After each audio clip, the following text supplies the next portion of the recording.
Bien sûr, on peut renouer avec le progrès. D'ailleurs, ce qui me frappe, c'est qu'on parle beaucoup d'innovation, on parle beaucoup de technologie, mais on ne parle plus du tout de progrès. Alors, qu'est-ce que c'est le progrès? Eh bien, c'est l'innovation qui améliore le monde.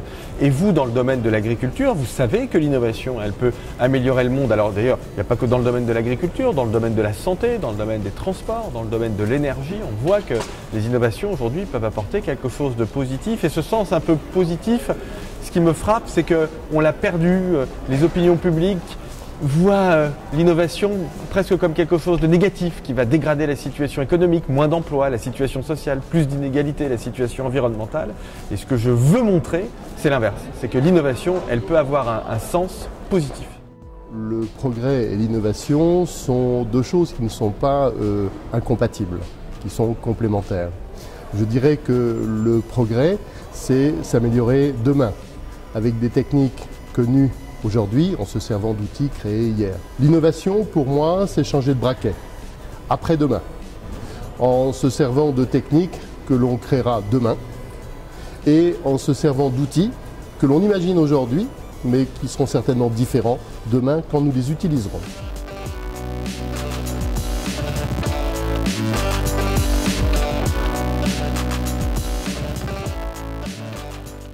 Il n'y a pas vraiment de rupture par rapport à l'innovation qu'ont fait toujours les entreprises, à la recherche donc de solutions pour maîtriser les problématiques sanitaires en agriculture.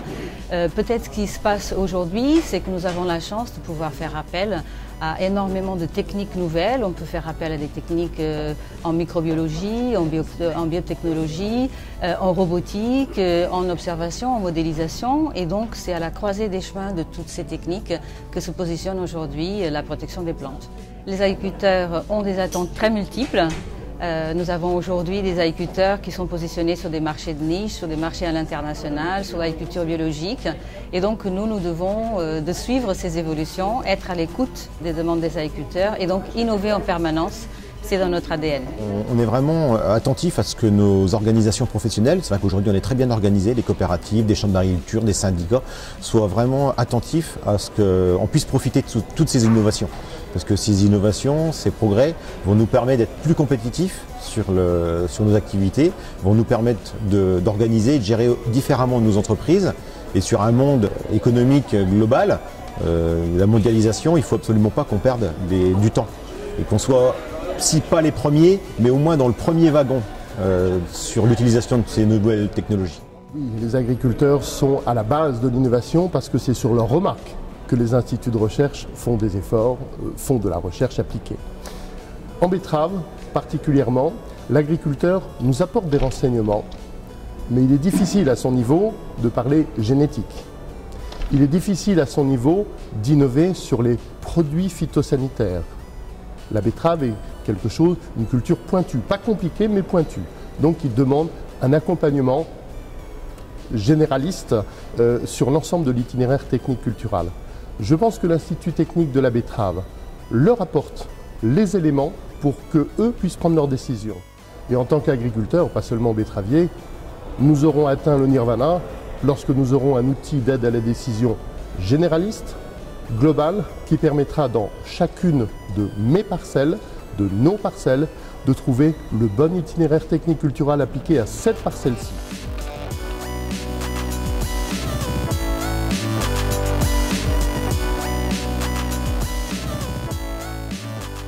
Pour nous, l'innovation, c'est avant tout un engagement durable, notamment sur la partie économique, sociale ou environnementale. Si je prends l'exemple de l'innovation économique, on a mis en place avec nos éleveurs de nouveaux contrats dans lesquels la formule de prix prend en compte les coûts de production. La deuxième, c'est que chacun des producteurs peut choisir librement son niveau d'exposition au marché. Je crois que l'innovation, elle est vraiment dans le contenu de cette nouvelle démarche, mais elle est aussi dans la façon dont on a abordé les choses avec les agriculteurs, puisqu'on les a réunis en petits groupes au niveau des territoires. Donc on a une approche régionale et on a fait intervenir des experts, que ce soit des organismes publics ou privés, pour construire ces nouvelles relations commerciales avec les éleveurs. Donc je pense que c'est un travail qui est peut-être plus long, plus fastidieux.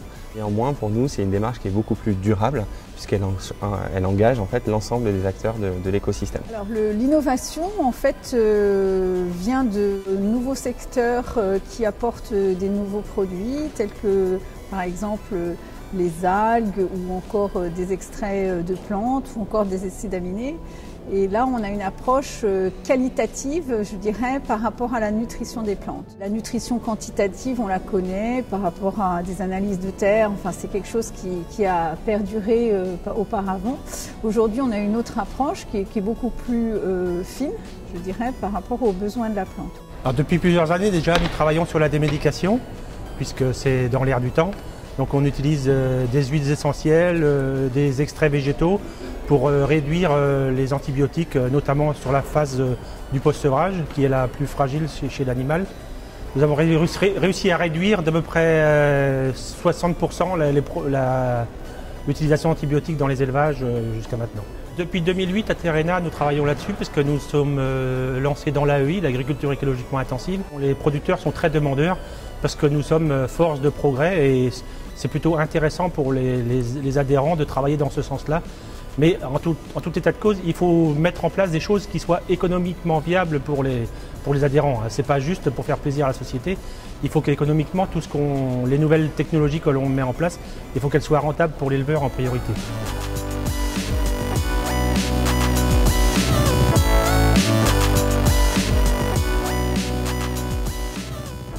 Je suis absolument convaincu que ce que l'on appelle la destruction créatrice schumpeterienne peut se faire au bénéfice de l'emploi et du travail. Vous savez, cette crainte de la fin du travail, elle revient à chaque mutation technologique. On a une historiographie qui montre que déjà au moment de la Renaissance, quand Gutenberg est arrivé avec l'imprimé, les copieurs, relieurs, enlumineurs essayaient de faire comprendre à tort. Au fond, ça allait détruire plus d'emplois que ça allait en créer. Donc on retrouve cette crainte à chaque fois avec beaucoup d'arrière-pensées corporatistes. D'ailleurs, il n'y a aucune raison que ce soit le cas pour une raison qui est presque une raison philosophique au fond. C'est le fait que la machine, quel que soit son degré de perfectionnement, et l'humain sont des facteurs de production complémentaires.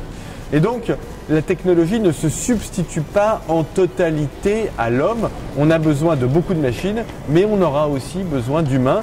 D'ailleurs, pour des métiers et pour des tâches qui n'existent pas encore aujourd'hui. On a connu des grandes révolutions au niveau de l'agriculture et qu'on s'est toujours adapté à l'innovation.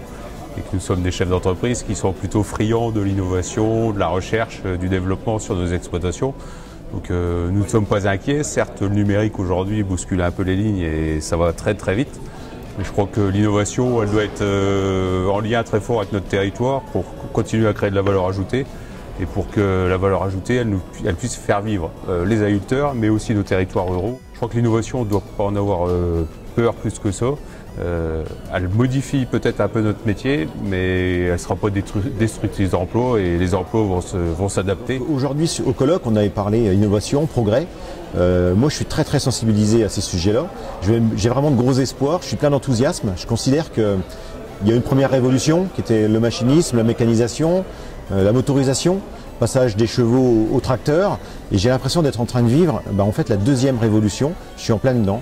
C'est les outils connectés, l'agriculture de précision, et ça me donne plein de perspectives.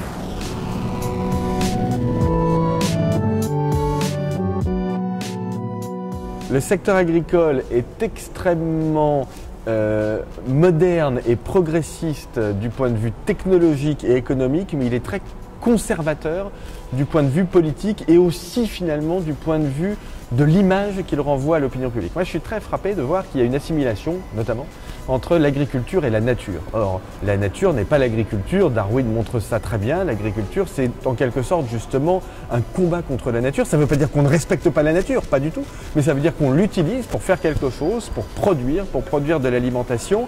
Et ce que je vois bien quand je me déplace dans les coopératives agricoles ou dans les exploitations agricoles, c'est que la technologie, elle est partout, mais à un point que l'opinion publique n'imagine pas. Quand je parle de la voiture sans chauffeur, parfois à Paris on me rit au nez, mais les agriculteurs, eux, ils me comprennent. Quand je parle des drones, les agriculteurs me comprennent. Quand je parle de l'exploration spatiale et des satellites, les agriculteurs me comprennent. Vous voyez ? Donc il y a un hiatus très important entre la vérité technologique de l'agriculture, qui est l'un des secteurs les plus en pointe de l'innovation, et la représentation de l'agriculture qu'en a l'opinion publique, et par effet de ricochet, le pouvoir politique. Et c'est là-dessus qu'il faut travailler. Il faut que vous et moi, nous arrivions à montrer que l'agriculture, c'est un secteur extrêmement innovant, mais qu'il faut libérer cette innovation pour faire en sorte justement qu'elle se transforme en progrès.